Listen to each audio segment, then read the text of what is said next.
नमस्कार दोस्तों, मैं हूं अभिजीत और आप सभी का स्वागत है मेरे YouTube channel job and knowledge पे। दोस्तों, आज की इस वीडियो में बात करने वाले हैं दिल्ली यूनिवर्सिटी में आए लेटेस्ट रिक्रूटमेंट को लेकर के, जो कि आपका है असिस्टेंट प्रोफेसर को लेकर के, जिसमें जो है आपको 100 वैकेंसीज जारी किया गया है और 21 मार्च इनकी लास्ट डेट रहने वाली है।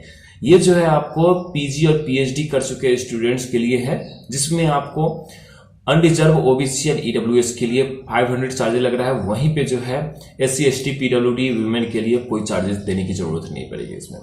वहीं जो है एग्जामिनेशन जो है आपका, इसका सिलेक्शन प्रोसेस जो होने वाली है वो आपका इंटरव्यू बेसिस पे होगा, कोई रिटन एग्जामिनेशन नहीं लिया जाएगा। तो ये काफी बेस्ट है उनके लिए जो काफी टाइम से वेट कर रहे थे प्रोफेसर को लेकर के।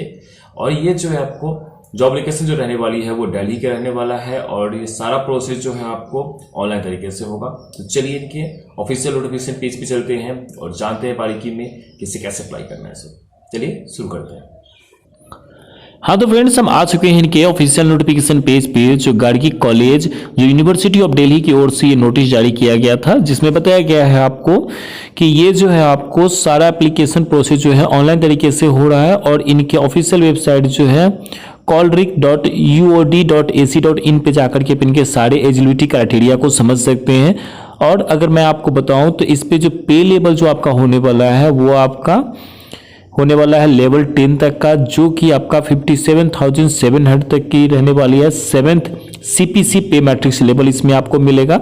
लास्ट डेट जो इसका रहने वाला है वो आपका 25 मार्च 2023 रहने वाला है, या फिर 2 वीक जब से ये पब्लिश किया गया था इनके एम्प्लॉयमेंट न्यूज में, वहां से आपको 2 वीक के लिए ये रहता है एप्लीकेशन प्रोसेस।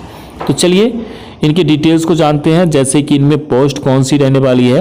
तो फर्स्ट ऑफ ऑल जो है आपका इसमें वो आपको देखने को मिलेगा बॉटनी के लिए, जिसमें टोटल 8 सीट रहने वाला है, केमिस्ट्री के लिए 3, वहीं पर कॉमर्स के लिए 17, इकोनॉमिक्स के लिए 10, एजुकेशन के लिए 5, वहीं पर इंग्लिश के लिए 8, हिंदी के लिए 3, 5, हिस्ट्री के लिए 6, 10, 3।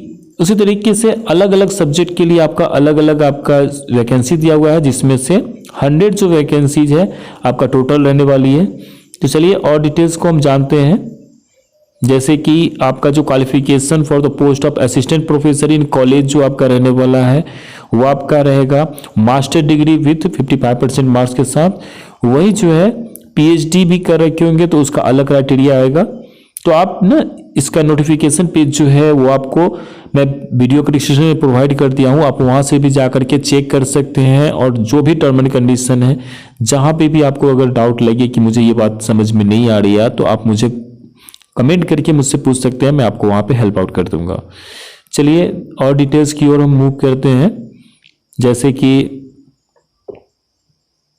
इनका जो जनरल इंस्ट्रक्शन हो गया फॉर एप्लीकेंट वो ये है कि the details regarding qualification, experience, screening guideline and indicative performance etcetera are available on the college website along with the advertisement।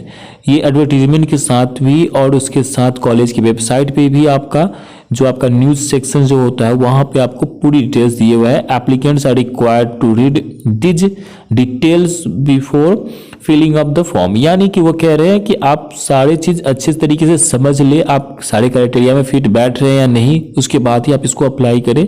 क्योंकि आपको लास्ट में अगर कहीं कोई डाउट अगर रह जाए कि हाँ ये चीज़ें आप एलिजिबल थे या नहीं थे, एट दिस मोमेंट अगर आपका नहीं हो पाता है तो फिर सारा प्रोसेस ही आपका रुक जाएगा। तो इस बात का आप ध्यान रखेंगे। एप्लीकेशन चार्जेस जो आपका होने वाला है fee regarding the assistant professor के लिए, तो वो आपका है 500 जो unreserved OBC and EWS category के लिए है।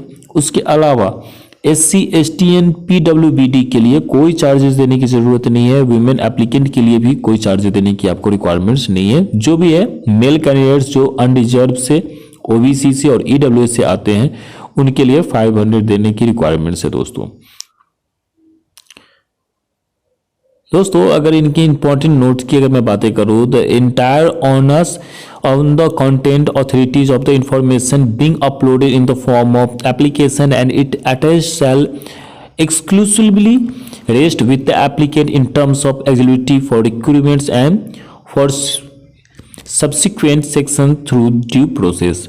इस बात का आप ध्यान रखेंगे। बात बाकी है कि आपका जो कॉलेज के पास जो है ये पूरी तरह से ऑथोरिटी है।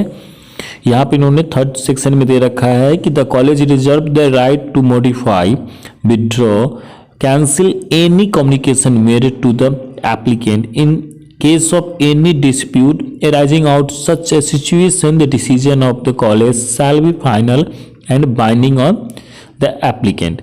यानी कि कॉलेज के पास पूरी अथॉरिटी है, जो भी एप्लीकेंट या फिर जो भी आप उन्होंने वैकेंसी के बारे में डिटेल्स दे रखा है उसको लास्ट मोमेंट में भी चेंज कर सकते हैं।